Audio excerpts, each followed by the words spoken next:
friends, welcome to Pebbles. நான் உங்கள் கோபி சுதா கோவை சமையல். நம்ம இன்னைக்கு செய்ய போகிறது உளுந்து சட்னி. அதாவது ரொம்ப ஈஸியாக, அதாவது சத்தான சட்னி இது.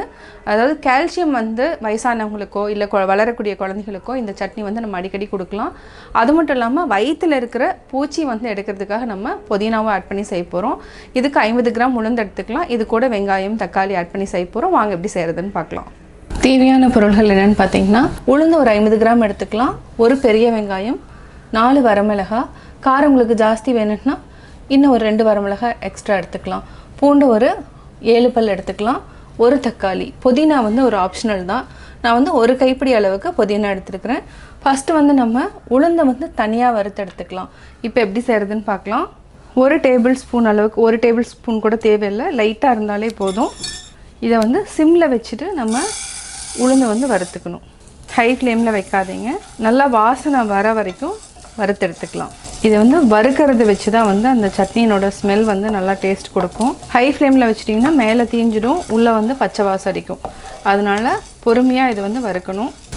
பொன்னிறம் ஆகிற வரைக்கும் நல்லா வறுத்துக்கலாம்.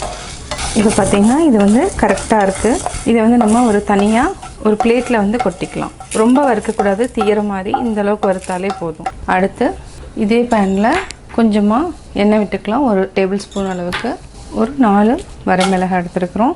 ஒரு சைடில் வரமிளகாயை நல்லா வதக்கிக்கலாம்.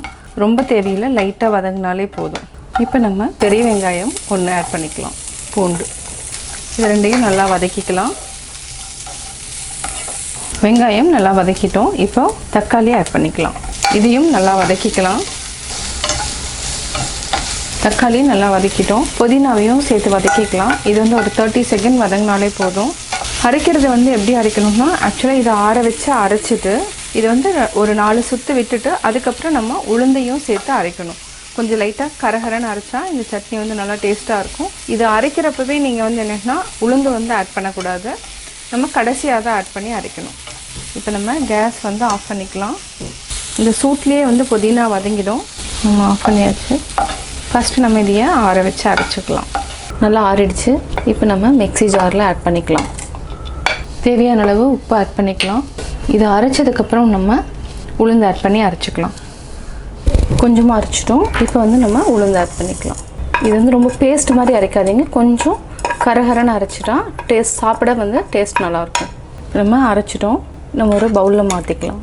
இன்னும் கொஞ்சம் தண்ணி ஆட் பண்ணிக்கலாம். இன்னும் நான் வந்து இட்லி தோசை பணியாரத்துக்கு 3 டிப் தான் நம்ம எடுக்கிறதுனால தண்ணி கொஞ்சம் ஆட் பண்ணிக்கலாம். இன்னும் கொஞ்சம் தண்ணி ஆட் பண்ணிட்டா கரெக்டாக இருக்கும். இந்த சட்னிக்கு வந்து நம்ம பூண்டு போட்டதுனால தாளிக்க வேண்டியதில்லை. உங்களுக்கு வந்து பெருங்காயம் போட்டு தாளிக்கிறதுனாலும் தாளிச்சிக்கலாம். கடுகு கருவேப்பிலை மட்டும் ஆட் பண்ணி தாளிச்சிக்கலாம். இதை நல்லா மிக்ஸ் பண்ணி விடுங்க. இப்போ வந்து சாப்பிட வந்து கரெக்டாக இருக்கும். சுவையான உளுந்து புதினா சட்னி ரெடி. உளுந்து சட்னி எப்படி செஞ்சேங்கிறத பார்த்தீங்க. நீங்களும் வீட்டில் ட்ரை பண்ணி பாருங்கள். பார்த்துட்டு கமெண்ட் சொல்லுங்கள், லைக் பண்ணுங்கள், ஷேர் பண்ணுங்கள், மறக்காமல் சப்ஸ்கிரைப் பண்ணுங்கள். சட்னி வெரைட்டிஸ் வந்து நிறையா நான் பண்ணியிருக்கிறேன். அது மட்டும் இல்லாமல் கோபி சுதாங்கிற சேனல் இருக்குது, அந்த சேனல்லையும் போயிட்டு நீங்கள் ரெசிபீஸ் மட்டும் பார்த்துக்கலாம். என்னோடய குக்கிங் வீடியோ முடிஞ்சதுக்கப்புறம் பார்த்தீங்கன்னா ஒரு திருக்குறள் வந்து நீங்கள் பார்க்கலாம். உங்கள் குழந்தைகளுக்கு நீங்கள் சொல்லித்தரலாம். அவா என்ப எல்லாம் உயிருக்கு எஞ்ஞான்றும் தவா அப்பிறப்பீனும் வித்து. எல்லா உயிர்களுக்கும் எந்த காலத்திலும் பிறவி எனும் துன்பத்தை தருகின்றதான வித்து அவா என்பதுதான் என்று கூறுவர்.